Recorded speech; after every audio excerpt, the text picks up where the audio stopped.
Only Mustang makes it happen. These aren't just words, it's a fact.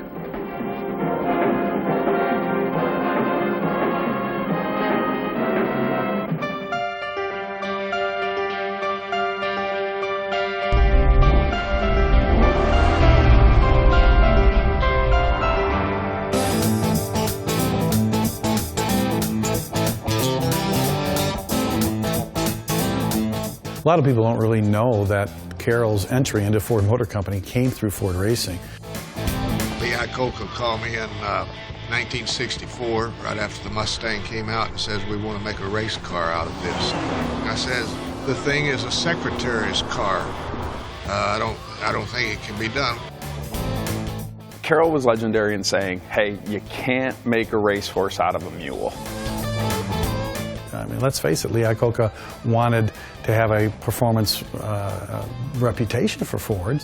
Says, let's take the V8 and hop it up to 315, 20 horsepower. Let's change the brakes. Let's change the suspension. Let's take the rear seats out. And let's turn it into a sport car.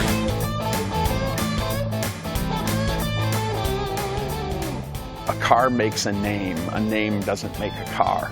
They were arguing over what to call the car. And so he calls the shop foreman out, and this is in Van Nuys, right out along the airport property. And he calls the shop foreman out, and he goes, count out the steps from here, from the corner of the building to the airport. So the guy walks out and counts 347 steps. He goes, we're gonna call this the GT350. That's how the name of the car came up. He's like, a car is gonna make the name. A name doesn't make the car. I was proud of the hot rodders that put it together, because we did take something that was a secretary's car and turn it into something that's remembered 45 years later as a performance car rather than a secretary's car. You know, and literally hanging parts in there, climbing into under the bay of the hood of the car and bolting the parts on, the suspension, the A-frame pieces. You know, hey, if you're going to make a car go 160 miles an hour, you damn well better make it be able to stop.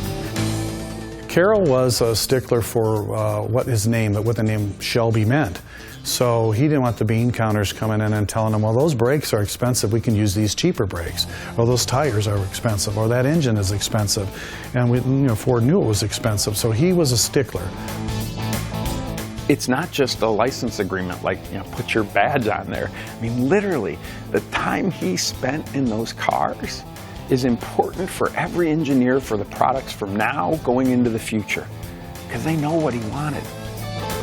Fans expect certain things with certain names, like Cobra, like Shelby, Mach 1. Things have to deliver, so Ford's now in the business of delivering those promises and living up to those legacies of names like Carroll Shelby.